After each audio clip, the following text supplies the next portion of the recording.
In this video, we will be talking about the Field Interview Audit task, which means the visits with informants. So I'm going to go ahead and press Field Interview Audit. And we have our list of 10 folders, so 10 different informants we want to go visit. I'm going to go ahead and select our first folder. And here are the questions we are first asked to fill out. And we want to know if you use the translator to help you speak with the informant. So that's a yes or no answer. If you select no, it doesn't ask you any further questions. But if we select yes, we then are asked what kind of translator you used. Did you hire an independent translator, or did you use a contractor's employee to translate for you? So whatever you select here, that will be the end of the translator section. It doesn't ask you anything else. I'll go ahead and just select the first option. And did you meet the informant? Yes or no? So was the informant home? Were you able to speak with that person? If you select no, it will ask you why you were unable to meet the informant. And there's a drop down with a few different options. Out working, that could be somebody out working in their farm or out in the fields, or maybe at an office. The house was not found, so you were unable to find the informant or their house. The informant was visiting the area. Perhaps it was somebody who was just temporarily at that location and they moved already, or they were just visiting family when they were interviewed, so you could not see them face to face.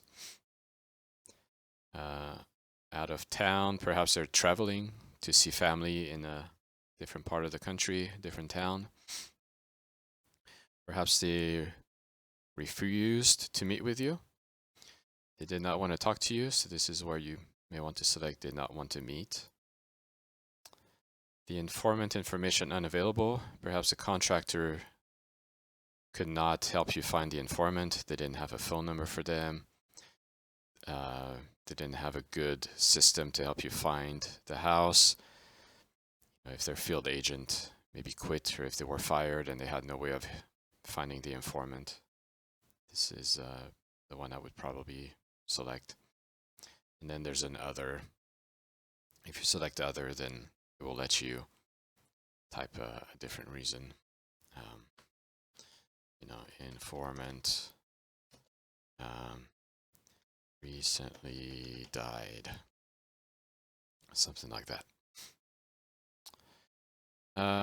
Then we're asked, was the pedigree booklet delivered? Yes or no?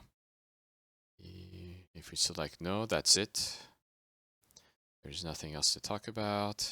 We'll go ahead and select yes here. If we select yes, it will ask you, when was the booklet delivered? Was it prior to your visit, or was it during your visit? So did the informant already have the booklet with them before you arrived at their house? Or if it's during your visit, maybe the contractor decided, hey, since we're traveling to meet this informant, it'll be a good time to give them their booklet. We'll do it at the same time as the audit. So you would select during your visit. Audit-wise, right, we want the contractor to have already delivered the booklet. If they do it during your visit, that would be a failed section of the audit for that interview. Let's see, I don't think there's any difference between the two. Yeah. So was the pedigree booklet available? So that means, were you able to see the booklet, to take a look at it, to hold it in your hands? That's a yes or no. If you select yes, it will ask you, did the ages on the pedigree booklet match the ages on the collection form? We're mostly interested, right, as we've previously talked about, the ages of the informant, the informant's wife or husband, and the children of the informant. Because you can also check other ages to make sure the information is the same. We're mostly interested in the informants themselves and their immediate family. If you select yes, it stops here. If you select no, I believe it will ask you to explain. It says, please provide the details on what does not match on a separate form. And the separate form will be the audit companion worksheet that you will have with you.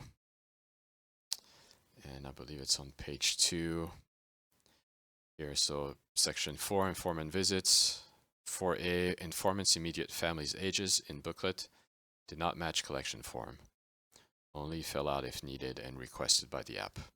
So this is where you would come in and type in the details.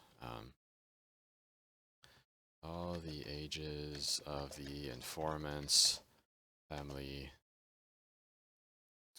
were different. You could give us details, informant was 50 years old on the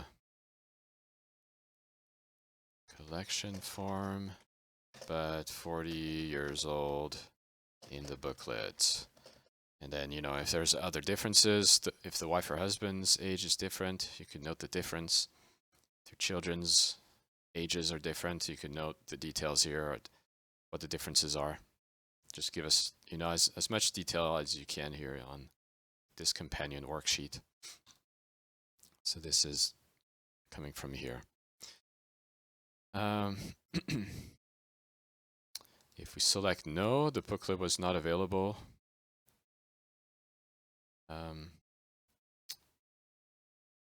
It won't ask you. Looks like there's a little glitch here on the app.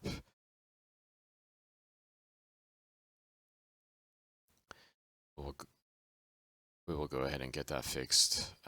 I'll tell the programmer that this message stays on if we change from yes to no. I'll change it back to yes. Okay. Now, the app asks you the count of names on the collection form. So you'd go back to look at the collection form. And what is happening? Why are we black? There we go. Let's say it's 50 years old.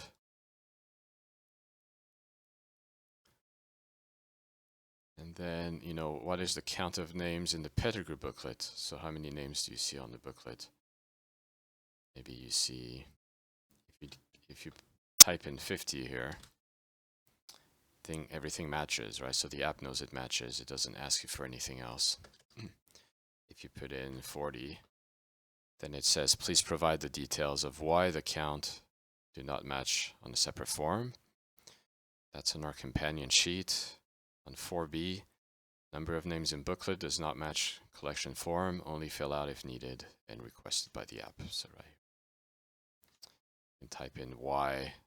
Ask the contractor why it doesn't match, and just type in, what they say or what you can find out from the informant and the contractor.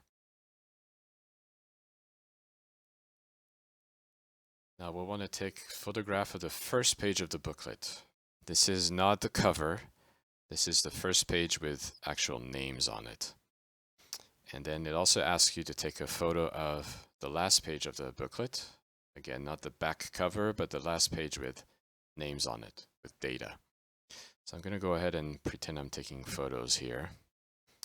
I'm going to stop the recording right here, and we will continue on in part 2 of the field visit task on a separate video.